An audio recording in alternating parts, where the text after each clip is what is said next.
Inisiatif dan komitmen mengumpulkan pesakit kanser seluruh Malaysia telah dilakukan oleh Puan Haja Zuraini Kamal, Pengerusi Cancer Survivor Malaysia CSM. CSM sebuah NGO berdaftar dengan tagline Aku Ingin Hidup, satu platform yang digunakan untuk bersemuka dan berinteraksi dengan ahli-ahli grup ialah menganjurkan wacana CSM. Usaha berterusan yang tidak pernah jemu oleh ZK ini sentiasa menyuntik semangat lebih daripada 30,000 ahli grup CSNFB dan 60k akaun TikTok beliau untuk terus berjuang merawat kanser. Sentiasa bersemangat, Zuraini Kamal terus mengamalkan aura positif, tidak serik tanpa berputus asa walaupun pernah melalui pelbagai halangan, ugutan, saman dan rintangan dalam melakukan kerja-kerja amal ini. Beliau ingin berkongsi pengalaman rawatan mengubati kanser. Beliau yang pernah berhabis ratusan ribu ringgit cuba mengambil rawatan alternatif ke cundang. Akhirnya, wang habis, sel kanser terus merebak. Zuraini Kamal tidak mahu pesakit kanser yang lain menerima nasib yang sama dengan beliau. Ini termasuk penipuan dan manipulasi pelbagai suplemen sehingga melupakan dan mengenepikan rawatan hospital. Tidak hairanlah Zuraini Kamal kerap menerima undangan sebagai panel untuk berkongsi pengalaman sebenar sebagai pemandiri kanser, pemakanan kanser dan rawatan hospital. Wacana adalah satu wadah untuk kita bersuara, suara hati dan perasaan. Bersuara bukan sekadar melalui percakapan, bercerita atau ceramah. Bahkan ianya boleh dalam bentuk puisi, nyanyian, pantun dan sebagainya. Wacana CSM merupakan wadah meluahkan suara hati pesakit kanser. Semenjak ditubuhkan, sebanyak 10 wacana telah diadakan di seluruh Malaysia. Seramai lebih 500 orang peserta, terdiri daripada pesakit, penjaga dan sukarelawan menghadiri wacana tersebut. Mereka amat berpuas hati, bergembira berjumpa kawan-kawan senasib, dapat disantuni, mengurangkan tekanan emosi. Bagi menyambut ketibaan peserta, acara dimulakan dengan sesi ice breaking oleh beberapa sukarelawan. Inilah cara kami. Banyak lagi video lain akan dikongsikan dalam part 2, iaitu persembahan hiburan dari peserta sama ada caregiver dan cancer fighter juga cancer survivor. Pagi ni kita join wacana CSM di Bangi 4/6 dengan Guru Setia. Ini adalah tag untuk CSM Cancer Survivors. Yang bahagia, Datuk Dr. Muhammad Razi bin Abu Hassan, Ketua Pengarah Kementerian Kesihatan Malaysia, berbesar hati merasmikan program ini. Sekaligus beliau melancarkan kempen dana ubat kanser inovatif. Maklumlah, kebanyakan ubatan rawatan kanser ini bukannya mampu milik oleh pesakit, apalagi kebanyakannya terdiri daripada golongan B40 dan marhain. Mereka juga ingin meneruskan kehidupan dan berusaha hingga ke perjuangan terakhir kehidupan. Saya Arfa, muda sangat Arfa. Tu dia Cik Kamal Fitri dah sampai.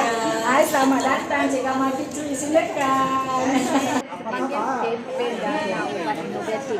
Saya KSU. Ya, tu belakang suami saya tu. Wacana kali ini menampilkan beberapa orang personaliti pesakit kanser yang sedang berjuang. Dengan perkongsian sebegini, ia mampu menyuntik semangat dan harapan peserta lain untuk terus berjuang merawat pesakit. Tidak tinggal kesorangan, bersedih sekadar baring, merintih nasib tanpa sebarang usaha. Ia membuka mata bahawa perjuangan kita bukan seorang. Orang lain turut menyuntik semangat positif pada pesakit lain. Kejujuran perkongsian pengalaman mereka memberikan inspirasi dan banyak manfaat. Linangan air mata sudah cukup menggambarkan penderitaan yang dilalui dan ianya sangat menyentuh hati audiens. Pada majlis pada hari ini, kehadiran Puan sangat memberi makna. Program turut diselitkan dengan taklimat bantuan untuk pesakit kanser oleh IKN bagi menjayakan kempen Close the Care Gap. Para peserta juga memperoleh pencerahan rawatan dan kesihatan daripada Dr. Rafida Abdullah dan Dr. Rushaini Ramli, pempengaruh media sosial. Pesakit kanser perlu mendapatkan sokongan, boleh mendapatkan rawatan alternatif jika pasti tidak memudaratkan. Namun, jangan sekali mengabaikan rawatan daripada doktor pakar yang menjadi keutamaan. Kita berusaha, berikhtiar dan berdoa serta tawakal. Jangan bagi asap kemudian tu penuh ward dah lah.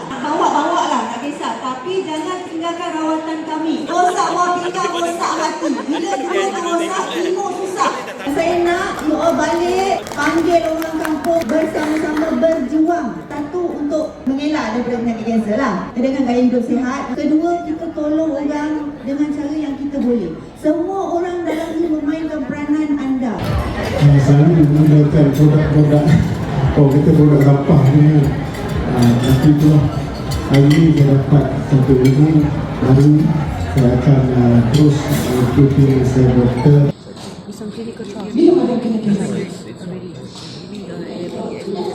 Mariam dia rakan TikTok saya, dia approach saya. Dia kata saya tak layan dia, saya minta maaf. Masa tu kita pun tak apa-apa kenal. Dan Mariam cerita kepada saya, kanser tahun bila Mariam? Tahun 2023, Januari kan? Februari. Mariam kanser apa? Lymphoma stage 4. Mariam hari ni datang dengan siapa? Oh, okey, dengan keluarga. Mariam bagi tahu saya dia kena COVID. COVID telah menyebabkan beliau bersuara keanak-anakan. Jadi suara dia macam kartun sebenarnya. Tapi sebenarnya dia normal lah ya. Sehinggalah tahun ini beliau disahkan mengidap kanser limfoma. Terlalu banyak persoalan yang bersalam di benak fikiran kita. Berapa lama aku boleh hidup? Boleh sembuh kanser ke? Kanser aku ni nak datang balik ke? Tiada siapa yang minta hidup penyakit kanser. Kita semua pastinya mengimpikan hidup sehat selama-lamanya. CSM adalah sebuah kumpulan komuniti kanser. Walaupun kami ni bekas pesakit, pemandiri kanser yang ada cacat cela, ada kekurangan anggota fizikal, tetapi kami masih mampu memberi khidmat bakti, membantu rakan komuniti kanser dan masyarakat yang memerlukan. Khusus untuk pesakit dan penjaga pesakit.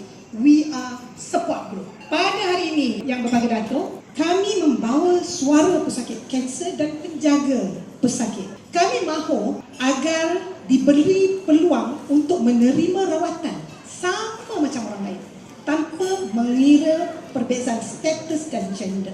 Hari ini, teknologi rawatan kanser semakin advance, terkini. Ada pelbagai ubat baru dan teknologi rawatan kanser memberi pelbagai impak yang berbeza.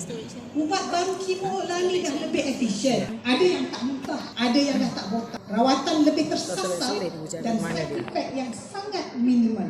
Kehidupan dia selepas didiagnos oleh kanser itu, seseorang itu dapat menghadapi kehidupan yang lebih bermakna dan lebih meaningful. Mereka yang mempunyai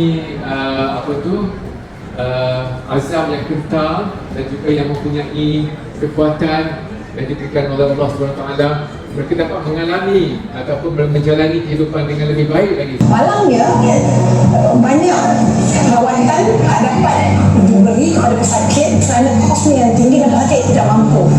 Saya adalah pesakit metastatik malignan melanoma sejak tahun 2013 dan mendapat rawatan di IKN. 3 minggu lepas saya mengalami sakit yang amat-amat di tulang rusuk. Jadi saya telah mendapatkan appointment di IKN untuk membuat PET scan. Saya diberi temu janji yang agak lama, jadi saya meneruskan rawatan di hospital swasta. Apa yang dicadangkan oleh hospital swasta setelah melihat keputusan PET scan saya dicadangkan untuk membuat radioterapi sebanyak 5 kali dan diikuti dengan injection ipilimumab dan nivolumab dengan kos yang hampir mencecah 100,000 untuk tempoh 3 bulan ataupun 672,000 bagi tempoh 2 tahun. Saya tidak dapat membuat tuntutan insurans dengan pelbagai alasan. Justru IKN adalah pilihan terbaik saya sebagai pesara kerajaan. Namun, kos perubatan di IKN iaitu imunoterapi yang mencecah hampir 578,000 untuk tempoh 2 tahun. Menyebabkan saya tak mampulah dengan kos sebanyak itu. Tentulah sebagai pesakit, saya akan berusaha dan terus berusaha serta menaruh harapan untuk mendapatkan rawatan yang terbaik demi kelangsungan hidup. Saya Muhammad Jasman Juraimi amat memahami bahawa pesakit kanser perlu diberikan sokongan, perlu ditemani semasa mendapatkan rawatan dan beliau tidak boleh disakiti hatinya.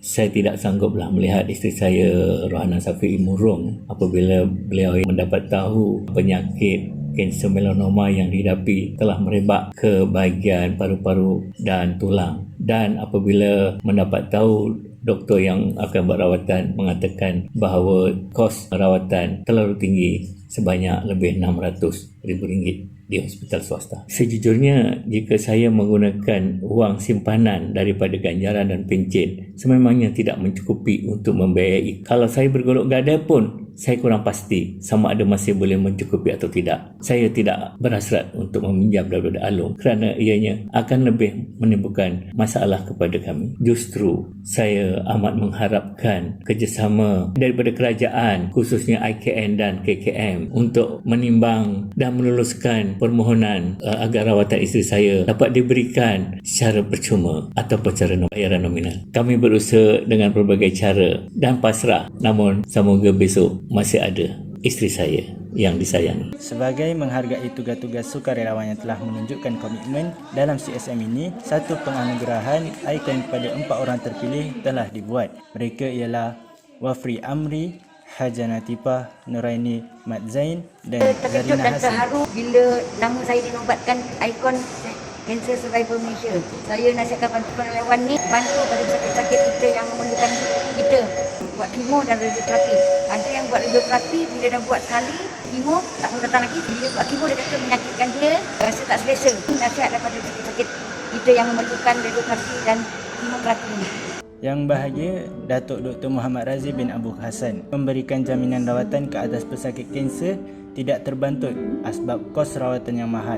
Berdasarkan pengalaman beliau, pesakit yang mempunyai kekuatan dan azam yang cekal akan dapat menjalani kehidupan yang lebih baik. Mereka ialah Nizam Laksamana, Abang Ji, Salamia Hassan, Ibnu Riza dan Enmi, Mandiri dan penjaga pesakit.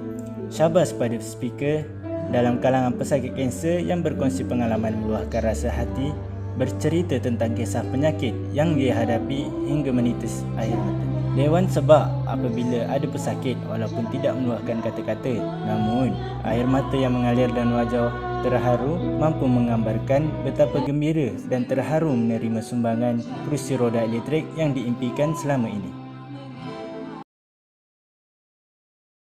Suasana di pekarangan luar Dewan Hotel Bangi Resort penuh dengan kaunter. Tapi ingat ya, ini bukan kaunter jualan ubat, suplemen atau pelbagai rawatan alternatif kerana CSM memang menentang penuh penggunaan suplemen yang belum terbukti dan telah banyak mengganggu rawatan pesakit hospital. Kebanyakan kaunter ini ada membuat jualan souvenirs, merchandise dan lain-lain untuk tabung CSM. Maklumlah, ini adalah NGO dan tidak mempunyai sebarang dana khas daripada mana-mana pihak. Kalau ada pun, sumbangan mana-mana ahli atau individu kepada asnaf untuk ahli-ahli yang memerlukan. Medium wacana ini turut membuat jualan amal untuk dana tabung CSM. Tapi yang paling menarik setiap kali wacana ialah foto booth-nya. Foto booth yang direka khas oleh Wafri Collection tidak menghampakan untuk peserta berposing ceria merakam memori bersama peserta kenalan lama dan baru. Maklumlah, ramai di antara kami yang tidak pernah bersemuka. Kami berkomunikasi melalui sosial media termasuk Facebook CSM. Jutaan terima kasih dan tahniah kepada Puan Zuraini Kamal, pengerusi Cancer Survivor Malaysia CSM dan tim yang berjaya menganjurkannya dengan cemerlang. Wacana CSM berjaya dan bermanfaat, mengurangkan tekanan emosi pesakit. Makan ni, beli tu, tak ada. Kalau you jumpa the right doctor, kita orang memang tak pernah perlu buat apa-apa.